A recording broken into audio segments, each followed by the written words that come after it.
Hello everyone, मैं Mohammad Rehan, dean academic Vision Institute of Technology Kanpur की तरफ से आज आपको मैं इमर्जिंग टेक्नोलॉजीज़ के बारे में कुछ बताना चाहता हूं। जैसा कि बहुत सारे स्टूडेंट के मन में सवाल थे, आप लोगों ने बहुत सारे क्वेश्चंस पूछे थे कि इमर्जिंग टेक्नोलॉजीज़ क्या होती है और ये नई ब्रांचेस के बारे में लोगों के मन में बहुत डाउट्स थे कि ये जो नई ब्रांचेस जो आई हैं, ये artificial intelligence and machine learning, data science, internet of thing, इनके बारे में बहुत सारे लोगों को डाउट्स थे। तो इसके लिए मैं आपको आज पूरा डिटेल में बताना चाहता हूं। तो सबसे पहले मैं आपसे इमर्जिंग टेक्नोलॉजीज़ के बारे में डिस्कस करूंगा और ये इन टेक्नोलॉजीज़ का और ब्रांचेस में क्या यूज़ है, इन सब के बारे में डिस्कस करेंगे हम आज। तो सबसे पहले मैं आपको इमर्जिंग टेक्नोलॉजीज़ के बारे में बताना चाहता हूँ। ये आपको देखिए स्लाइड में दिख रहा होगा, इमर्जिंग टेक्नोलॉजीज़ के हमने कुछ पॉइंट्स लिखे हुए हैं। इमर्जिंग टेक्नोलॉजीज़ देखिए होती क्या है, सबसे पहले हम लोग ये समझते हैं। इमर्जिंग टेक्नोलॉजी एक शब्द है जिसे आम तौर पर एक नई तकनीक का वर्णन के लिए उपयोग किया जाता है। इन तकनीक का नए उत्पादों की डिज़ाइनिंग में किया जा रहा है। पिछले कुछ वर्षों में आपने देखा होगा, आज से अगर हम लोग 10-15 साल पहले की बात करें तो हम लोग के पूरे वर्ल्ड में टेक्नोलॉजी में बहुत सारे चेंजेस आए हैं। अगर हम 100 साल पहले की बात करें कि जितना 100 सालों में चेंजेस नहीं आए हैं टेक्नोलॉजीज़ में, नई टेक्नोलॉजी में, उतना आज से 10 से 15 साल पहले आ चुका है। पहले हमारे पास स्मार्टफोन नहीं होते थे। आप लोग अगर याद करें आज से 10-15 साल पहले तो इतना ज़्यादा डेटा नहीं यूज़ होता था, इंटरनेट पे इतना ज़्यादा डेटा नहीं था। अभी हम आपको आगे दिखाएंगे कितना डेली पर सेकंड कितना डेटा यूज़ हो रहा है इंटरनेट पे। तो जैसे जैसे डेटा बढ़ रहा है तो नई टेक्नोलॉजीज़ का बहुत ज़्यादा यूज़ हो रहा है। बहुत सारी इमर्जिंग टेक्नोलॉजीज़ आ गई हैं मार्केट में। तो इमर्जिंग टेक्नोलॉजीज़ का हम लोग कहाँ पर यूज़ कर रहे हैं, इसका हम लोग इन तकनीकियों को हम लोग नए उत्पाद की डिज़ाइनिंग में यूज़ करते हैं, सिविल इंजीनियरिंग में यूज़ करते हैं, मैकेनिकल में यूज़ करते हैं, इलेक्ट्रिकल में यूज़ करते हैं, एग्रीकल्चर में यूज़ करते हैं। हर जगह पर इसका यूज़ हो रहा है इमर्जिंग टेक्नोलॉजीज़ का। तो सबसे पहले मैं आपको बताना चाहता हूँ कि आपको स्लाइड में दिख रहा होगा कि विज़न ग्रुप ऑफ इंस्टीट्यूशन की तरफ से, विज़न फैमिली की तरफ से मैं आपको बताना चाहता हूँ कि हमारे कॉलेज में हमें गवर्नमेंट की तरफ से, AICTE की तरफ से, यूपी में पहला हमारा इंजीनियरिंग कॉलेज है जिन्हें तीनों नई ब्रांचेस जो इमर्जिंग टेक्नोलॉजीज़ पे हैं उसका अप्रूवल हमें मिल गया है। ये जो ब्रांचेस है कौन कौन सी हैं, तीनों ब्रांचेस आप देख सकते हैं। सबसे पहली ब्रांचेस हैं BTech CS। ये तीनों ब्रांचेस जो हैं BTech CS के स्पेशलाइज्ड ब्रांच हैं। कौन कौन सी ब्रांचेस हैं? BTech CS artificial intelligence and machine learning, BTech CS internet of thing, BTech CS data science. ये तीनों ब्रांचेस जो है ये इमर्जिंग टेक्नोलॉजीज़ पे हैं और इसका बहुत ज़्यादा यूज़ हो रहा है बाकी अदर ब्रांचेस में। तो हम लोग सबसे पहले इन तीनों ब्रांचेस के बारे में समझते हैं, फिर हम लोग देखेंगे कि इसका अदर ब्रांच में क्या यूज़ हो रहा है। तो सबसे पहले हम लोग देखना चाहेंगे कि artificial intelligence and machine learning branch क्या है। आपको स्क्रीन में artificial intelligence and machine learning के बारे में लिखा हुआ दिख रहा है। मैं इसके बारे में आपको बताना चाहता हूँ।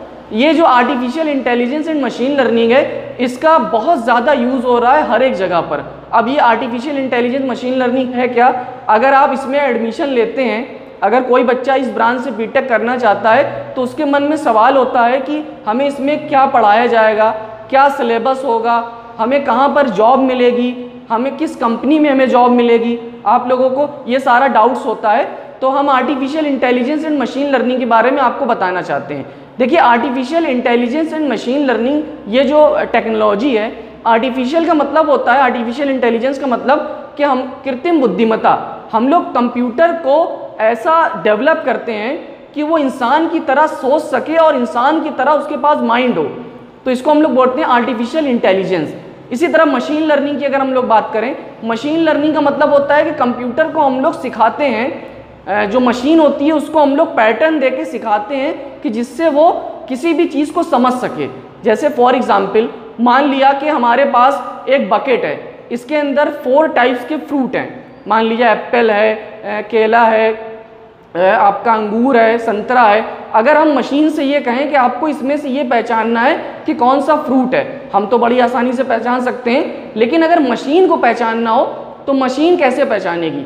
मशीन को हम लोग पैटर्न देते हैं, बहुत सारे हजारों लाखों पैटर्न देते हैं जिसका यूज़ करके मशीन समझती है। उसके पास पहले से फीड हो जाता है पैटर्न कि सेब इस कलर का होगा, इसका शेप ये होगा, इसका साइज ये होगा, तो उस पैटर्न के बेस पे वो डिसाइड कर लेगी कि कौन सा फल सेब है, कौन सा अंगूर है, कौन सा केला है। इसी तरह मान लिया कोई भी दो जानवर हैं, मान लिया कोई भी दो मान लिया एक कैट है और एक डॉग है, अगर हमें मशीन को ये बोलना है कि आप इसमें ये पहचानो कि इन दोनों में कौन कैट है कौन डॉग है, तो हमें मशीन को पहले बहुत सारे लाखों हजारों पैटर्न्स देने पड़ेंगे, जिससे मशीन के माइंड में पैटर्न रहेगा, कौन बिल्ली के बहुत सारे पैटर्न रहेंगे और डॉग के बहुत सारे पैटर्न रहेंगे, तो मशीन उसको उस व्याप पे पहचान सकती है। तो मशीन लर्निंग में बहुत ज़्यादा यूज़ हो रहा है। अभी हम आपको कुछ रियल लाइफ एग्जांपल बताते हैं। जैसे आप लोग फेसबुक चलाते हैं, फेसबुक में जो ऑटो टैगिंग होती है, आप देखते हैं जब भी आप फेसबुक चलाते हैं किसी को टैग करते हैं तो ऑटोमेटिक आपको शो होने लगता है कि ये आपका फ्रेंड है, इसका ये नाम है, तो ये फेसबुक ऑटो टैगिंग में यूज़ हो रहा है। नेटफ्लिक्स आप लोग देखते होंगे, जो नेटफ्लिक्स है, नेटफ्लिक्स में बहुत ज़्यादा यूज़ होता है मशीन लर्निंग का। नेटफ्लिक्स में आप देखते होंगे जब आप नेटफ्लिक्स एक स्ट्रीमिंग मूवी की कंपनी, मूवी जिसमें होती है वीडियोस होती हैं, उसमें रिकमेंडेशन आते हैं। जैसे अगर आप कुछ उसमें बोले, कुछ आप सर्च करेंगे, मान लो आपको एक इंडिया वर्सेस ऑस्ट्रेलिया का मैच देखना है, तो आप देखेंगे इंडिया वर्सेस ऑस्ट्रेलिया की बहुत सारे आपको मैच दिखाने लगेंगे। आप एक मैच सर्च करेंगे, आपको बहुत सारे रिकमेंडेशन आने लगेंगे। इसी तरह गूगल में स्पैम फोल्डर, बहुत सारे मेल होते हैं स्पैम में चले जाते हैं। गूगल न्यूज़ आपने देखा होगा, जो गूगल न्यूज़ होती है उसमें अगर आपने मान लिया किसी भी न्यूज़ को सर्च करा, तो वो अलग अलग न्यूज़पेपर से न्यूज़ को उठा के आपको एक ही जगह दे देता है। वहाँ पर अनसुपरवाइज लर्निंग यूज़ होती है। गूगल मैप में भी मशीन लर्निंग यूज़ होती है। तो आर्टिफिशियल इंटेलिजेंस के कुछ एग्जाम्पल हैं, इसके कुछ डिवाइस भी आ रहे हैं, जैसे सिरी, गूगल असिस्टेंस, एलेक्सा, कुछ डिवाइस भी मार्केट में आ गए। अभी हम इसके बारे में आगे अलग से एक वीडियो में आपसे डिस्कस करेंगे, artificial intelligence and machine learning के बारे में। नेक्स्ट है हमारी internet of thing. Internet of thing क्या है? देखिए, इंटरनेट ऑफ थिंग का मतलब क्या है? ये एक ब्रांच है बीटेक कंप्यूटर साइंस की। इंटरनेट ऑफ थिंग का मतलब ये होता है, इसको शॉर्ट फॉर्म में IoT भी बोलते हैं। IoT से, इंटरनेट ऑफ थिंग से हम इसका एक रियल लाइफ एग्जाम्पल लेते हैं। जैसे आज के टाइम पे हम लोग बहुत ज़्यादा इंटरनेट यूज़ करते हैं, हम लोग आपस में बात करते हैं। जो हम इंसान हैं, हम लोग आपस में एक दूसरे को मैसेज भेज सकते हैं, डेटा भेज सकते हैं, आपस में बात कर सकते हैं, वीडियो कॉलिंग कर सकते हैं। तो ये हो गया इंटरनेट ऑफ ह्यूमन के बीच में इंटरनेट से हम लोग आपस में जुड़े हैं।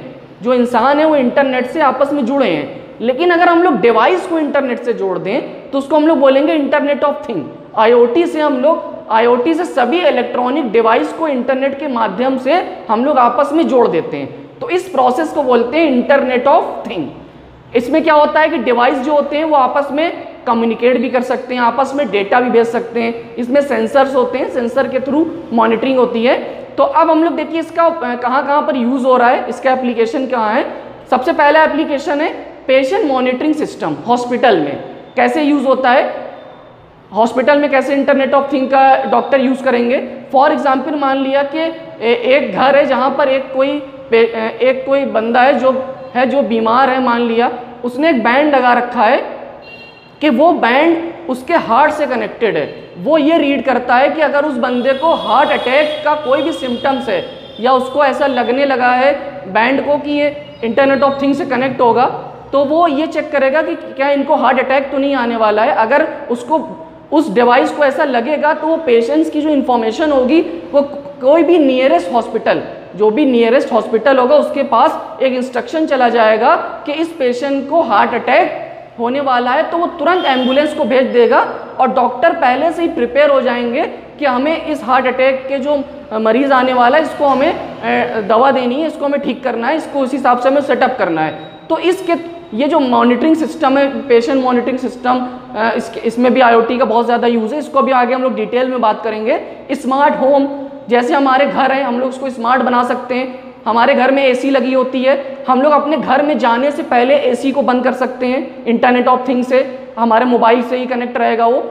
जैसे हम अपने घर से निकल रहे हैं, हमने मान लिया अपनी विंडो को, दरवाजे को खुला छोड़ दिया, भूल गए, तो हमारे पास एक मैसेज आ जाएगा जैसे हम घर से निकलेंगे कि हम दरवाज़ा खुला छोड़ गए, तो हम मोबाइल से ही अपने दरवाजे को बंद कर देंगे। तो यहाँ पर भी इंटरनेट ऑफ थिंग का यूज़ होता है। इसी तरह स्मार्ट वॉच, जो हम लोग घड़ी पहनते हैं, इसमें अगर हम स्मार्ट वॉच पहन ले जो इंटरनेट ऑफ थिंग से कनेक्ट हो, जैसे हम लोग घड़ी में अलार्म लगाते हैं तो हमें टाइम से सुबह 10 बजे उठा देगी। मान लो 10 बजे का अलार्म है। अब अगर मान लो हमें ऑफिस जाना है और रास्ते में बहुत ज़्यादा जाम लगा हुआ है, अगर रास्ते में बहुत ज़्यादा जाम लगा हुआ है तो वो अगर हम स्मार्ट वॉच पहने हुए हैं तो वो हमें 15 मिनट पहले उठा देगी। उसको पता है कि रास्ते में जाम लगा हुआ है, हम थोड़ा पहले घर से निकलें।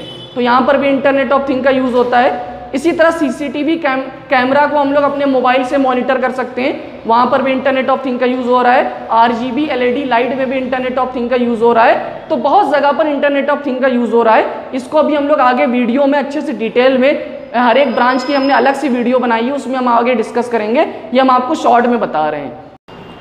नेक्स्ट है स्टूडेंट, हम लोग डेटा साइंस के बारे में बात करते हैं। स्क्रीन में आपको डेटा साइंस की डेफिनेशन हमने लिखी हुई है, आपको दिख रही होगी। डेटा साइंस देखिए बेटा क्या होता है। डेटा साइंस एक ब्रांच है इमर्जिंग टेक्नोलॉजीज पे। डेटा साइंस के बारे में पहले हम लोग थोड़ा सा समझते हैं। डेटा साइंस एक तरह का ज्ञान है जिससे हम जानकारी को एक साथ इकट्ठा करते हैं, जिसको हम उसका बिजनेस में और आईटी रणनीतियों को बनाने में यूज़ करते हैं। डेटा साइंस बिजनेस के निर्णय लेने में काम आता है, या डेटा बहुत बड़ा होता है। अब ये डेटा कहाँ से हमें मिलता है, कौन से हम लोग बिजनेस या आईटी सेक्टर में इसका यूज़ करते हैं डेटा साइंस का, वो हम लोग समझते हैं। डेटा साइंस अगर आप कोर्स करेंगे, बीटेक डेटा साइंस, अगर आप BTech computer science data science से अगर आप करेंगे बीटेक, तो आप एक डेटा साइंटिस्ट बनते हैं। डेटा साइंटिस्ट की आपको जॉब मिलेगी आगे चल के। और इसका कहाँ पर क्या एप्लीकेशन है डेटा साइंस का, हम आपको इसको एक एग्जाम्पल से समझाते हैं। डेटा जो साइंटिस्ट होते हैं, डेटा साइंटिस्ट क्या क्या लर्न करते हैं। सबसे पहले उनको मशीन लर्निंग पढ़ना होता है। डेटा साइंस के अंदर बहुत सारी चीज़ें आती हैं, machine learning, deep learning, big data, data analytics, data mining, ये सारा कुछ डेटा साइंस इंजीनियर पढ़ते हैं, डेटा साइंटिस्ट पढ़ते हैं। और डेटा साइंस का हम लोग कुछ एग्जाम्पल देखते हैं, कुछ एप्लीकेशन देखते हैं, जिससे आपको पता चलेगा कि डेटा साइंस का कहाँ पर यूज़ हो रहा है। जैसा कि हमने आपको बताया बेटा कि बिग डेटा बिग डेटा क्या है, बहुत बड़ा डेटा। बिग डेटा का मतलब होता है कि इस टाइम पे इंटरनेट पे बहुत ज़्यादा डेटा है।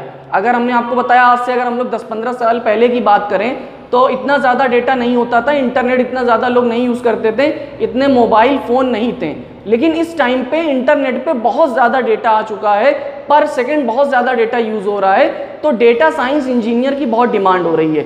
कहाँ पर यूज़ हो रहा है, जैसे हम आपको एक एग्जाम्पल बताते हैं। आप लोग गूगल सब लोग चलाते हैं, ठीक है। अगर आप गूगल पे कुछ सर्च करते हैं तो आप देखते होंगे, अगर मान लिया आपको एक शर्ट खरीदनी है या आपको एक बैग खरीदना है, अगर मान लिया आपने ये बैग का नाम डाला कि हमें इस कंपनी का बैग खरीदना है, तो आप देखते होंगे कि उसकी जो एडवर्टाइज है वो आपको हर जगह पर दिखती है। फेसबुक पे भी दिखती है, यूट्यूब पे भी दिखती है। किसी भी चीज़ को आप जो सर्च करते हैं तो उसकी जो ऐड है वो आपको हर जगह पे दिखने लगती है। इसका मतलब ये होता है कि गूगल क्या करता है कि आपकी चॉइस को देखता है कि आपको क्या पसंद है, उस हिसाब से वो आपको एडवर्टाइज दिखाता है, जिससे कि आप इस प्रोडक्ट को खरीद लो। तो बहुत बड़ी बड़ी कंपनी जो है वो अपने डेटा पर डेटा साइंस लगाती है, जिससे कि वो डिजिटल मार्केटिंग कर सके। तो बहुत जगह पर इसका यूज़ हो रहा है। जैसे फॉर एग्जांपल अगर हम लें कि हम अगर इंडिया से कोई हमारा बिजनेस है वो हम इंडिया से दुबई में करना चाहते हैं, तो हम सबसे पहले डेटा साइंस लगा के हम डेटा, अगर हमारे पास डेटा आ गया दुबई का कि हमें कोई प्रोडक्ट जो है, कोई प्रोडक्ट की कंपनी वहाँ पर खोलनी है, तो हम ये चेक कर लेंगे क्या ये प्रोडक्ट दुबई में बिकता है, दुबई के आसपास की कंपनी कि कौन सी कंपनी इस प्रोडक्ट को बेच रही है, कौन से कस्टमर इसको खरीदते हैं, क्या रिक्वायरमेंट है। अगर हमें ये पता चल जाए तो हम अगर इसमें डेटा साइंस लगा दें, डेटा एनालिटिक्स लगा दें, तो हमें पहले से आइडिया हो जाएगा। तो यहाँ पर डेटा साइंस का यूज़ होता है। एयरलाइंस रूटिंग प्लानिंग में यूज़ होता है, जो हमारे एयरक्राफ्ट हैं उसके रूट में डेटा साइंस का यूज़ होता है। इसको हम आगे डिटेल में बात करेंगे। फेशियल रिकॉग्निशन में, डिजिटल मार्केटिंग हमने आपको बताया, डिजिटल एडवर्टाइजमेंट हमने बताया, आरोग्य सेतु जो ऐप आया हुआ उसमें भी यूज़ होता है, फ्रॉड डिटेक्शन में यूज़ होता है, हेल्थ केयर में यूज़ हो रहा है, बहुत जगह पर डेटा साइंस यूज़ हो रहा है। तो ये सब डेटा साइंस के कुछ एप्लीकेशन है जिसका हम लोग अलग अलग जगह पर यूज़ कर रहे हैं। गेम में बहुत ज़्यादा यूज़ हो रहा है, ऑगमेंटेड रियलिटी में यूज़ हो रहा है, बहुत जगह पर डेटा साइंस का यूज़ हो रहा है। इसको हम लोग डिटेल में आगे डिस्कस करेंगे। अब हम लोग देखते हैं कि जो हमारी इमर्जिंग टेक्नोलॉजीज़ हैं, अभी हमने आपको ये जो तीनों इमर्जिंग टेक्नोलॉजीज़ के बारे में बताया है, इसका और ब्रांचेस में क्या यूज़ है। अगर आप मान लिया सिविल इंजीनियरिंग करते हैं, या आप मैकेनिकल इंजीनियरिंग करते हैं, या आप इलेक्ट्रिकल इंजीनियरिंग करते हैं, या आप एग्रीकल्चर इंजीनियरिंग करते हैं, तो क्या इन इमर्जिंग टेक्नोलॉजीज़ का वहाँ पर यूज़ हो रहा है कि नहीं? बिल्कुल यूज़ हो रहा है। अगर हम लोग सिविल से बीटेक करते हैं तो आप सिविल से बीटेक करने के बाद अगर आप ये इमर्जिंग टेक्नोलॉजी से बीटेक कर रहे हैं तो आप सिविल ही कंपनी में जाके इन सब इमर्जिंग टेक्नोलॉजी पे काम कर सकते हैं। सिविल में कहाँ पर यूज़ हो रहा है, जैसे आपको थोड़ा सा आइडिया होगा, building information modelling, building information modelling जो हमारा BIM सॉफ्टवेयर होते हैं वहाँ पर भी डेटा साइंस का यूज़ हो रहा है।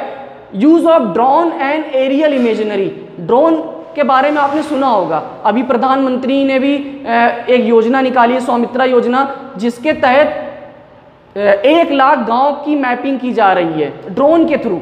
अगर आप लोग पहले की बात करें तो पहले अगर हमें किसी भी जगह की फ़ोटो लेनी थी तो हमें एक हेलीकॉप्टर चाहिए और एक कैमरामैन चाहिए, लेकिन इस टाइम पे इन दोनों की जॉब चली गई है, ये काम सिर्फ ड्रोन कर देता है। तो ड्रोन की तरह हम लोग कोई भी एरिया हो, किसी भी जगह की हम लोग मैपिंग कर सकते हैं। बहुत तरह के ड्रोन आ गए हैं और ड्रोन का आगे बहुत इस्तेमाल होने जा रहा है सिविल ब्रांच में। वर्चुअल रियलिटी या ऑगमेंटेड रियलिटी, इसका भी यूज़ बहुत ज़्यादा हो रहा है। इसकी भी हमने एक डिटेल वीडियो बनाई है, आपको इसके बारे में भी हम आपको सेंड करेंगे। ये तो आप इसका यूज़ देख सकते हैं कि सिविल इंजीनियरिंग में भी ऑगमेंटेड रियलिटी वर्चुअल का यूज़ हो रहा है। यूज़ ऑफ GPS का इन कंस्ट्रक्शन टेक्नोलॉजी, GPS का बहुत ज़्यादा यूज़ होता है। कहीं पर कोई साइट बन रही है अगर, तो वहाँ पर GPS के थ्रू जो भी मैनेजर है, जो भी ओनर है, वो घर से बैठ के देख सकता है कि वहाँ पर काम सही से चल रहा है कि नहीं, हमारे वर्कर सब काम कर रहे हैं कि नहीं, कंस्ट्रक्शन की क्या क्या चीज़ यूज़ हो रही है, कैसा कंस्ट्रक्शन वहाँ पर हो रहा है, टाइमली सब कुछ हो रहा है कि नहीं।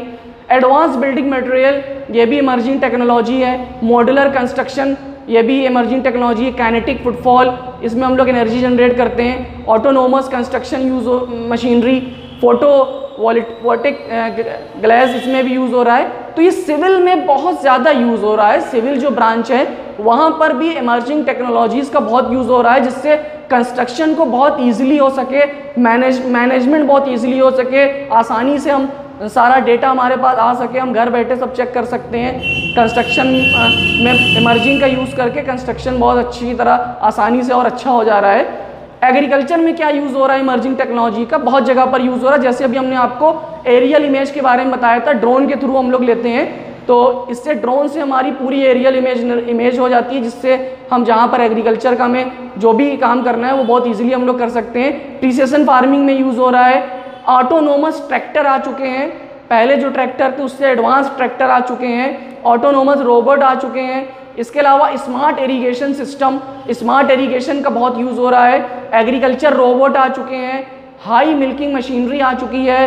तो बहुत सारी एग्रीकल्चर में इस्तेमाल हो रहा है इमर्जिंग टेक्नोलॉजीज़ का। इन सारी टेक्नोलॉजी के बारे में आप अलग अलग देख सकते हैं यूट्यूब पे, या आपको गूगल पे मिल जाएगा। हम आगे फ्यूचर में इसको कभी और डिटेल में हम लोग डिस्कस करेंगे। नेक्स्ट है इलेक्ट्रिकल इंजीनियरिंग में इमर्जिंग टेक्नोलॉजीज़ का क्या यूज़ है। इलेक्ट्रिकल इंजीनियरिंग में भी इमर्जिंग टेक्नोलॉजीज़ का बहुत यूज़ हो रहा है। किस किस जगह पर यूज़ हो रहा है? इलेक्ट्रिकल में IoT में, इंटरनेट ऑफ थिंग इलेक्ट्रिकल में यूज़ हो रही है। आपका इलेक्ट्रॉनिक स्किन आ गई है, स्मार्ट इलेक्ट्रिकल ग्रिड्स, इसमें यूज़ हो रहा है इलेक्ट्रिकल इंजीनियरिंग इमर्जिंग टेक्नोलॉजीज़ का। इसके साथ साथ augmented reality and virtual reality जो सिविल में थी वो इलेक्ट्रिकल में भी यूज़ हो रहा है। Augmented reality and virtual reality का आई ट्रैकिंग टेक्नोलॉजी आ गई है। बहुत सारी नई टेक्नोलॉजी आई है। न्यूरोमैन आ चुका है। Improvement in dynamical system, neuromorphic computing आ चुकी है। वायरलेस पावर ट्रांसफ़र इसमें यूज़ हो रहा है। तो हर जगह पर इलेक्ट्रिकल में बहुत जगह पर नई नई टेक्नोलॉजीज़ के बाद इमर्जिंग टेक्नोलॉजीज़ आ गई है। अगर आप ये तीनों ब्रांचेस से सीख के आप इलेक्ट्रिकल में इन सब में भी जाके काम कर सकते हैं। नेक्स्ट है मैकेनिकल इंजीनियरिंग। मैकेनिकल में इमर्जिंग टेक्नोलॉजी का क्या यूज़ है? मैकेनिकल में ही बहुत सा यूज़ हो रहा है इमर्जिंग टेक्नोलॉजीज़ का, जैसे industrial internet of thing. Industrial internet of thing, हमारे जितनी भी मैकेनिकल की कंपनी है वो इंटरनेट ऑफ थिंग का यूज़ करके अपने जो उनके डिवाइस है उसको आपस में कनेक्ट कर रही है, जिससे कि उनके काम बहुत आसान हो रहा है, इंसानों का काम बहुत कम हो रहा है। हाई स्पीड मशीनरी आ गई है। 3D प्रिंटर आ गए हैं। 3D प्रिंटर से आप किसी भी 3D मॉडल को निकाल सकते हैं। Digital twins, computational fluid dynamic, इसके बारे में आपने सुना होगा। Innovation in fuel efficiency, digital twins, autonomous vehicle आ गई है। बायोमेट्रिक, नैनो इलेक्ट्रोमैकेनिकल सिस्टम आ गए हैं। हाई स्पीड मशीनरी आ गई है। तो बहुत ज़्यादा एडवांस वर्जन टेक्नोलॉजी में हो रहा है। जैसा कि आप लोग पहले जानते थे कि पहले आज से हम लोग अगर बहुत पहले की बात करें तो ये सारी टेक्नोलॉजीज़ पहले नहीं थी, लेकिन इधर पिछले 8-10 सालों में और आने वाले 5 सालों में बहुत ज़्यादा इसमें जॉब आने वाली है। अभी आपने एक पेपर आपने सुना होगा, पेपर में आया था कि 35 लाख जॉब आईटी सेक्टर में आने वाली है। सॉफ्टवेयर की, artificial intelligence, machine learning India में बहुत बड़ा हब बनने वाला है, इसमें बहुत सारी जॉब आने वाली है। तो आप लोग बड़ा प्लान करिए इन तीनों ब्रांचेस में आने के लिए, BTech CS, artificial intelligence, machine learning, data science, internet of thing. और अभी हमारी जो नेक्स्ट वीडियो है उसमें हम आपसे इन तीनों के बारे में डिटेल में डिस्कस करेंगे। Thank you.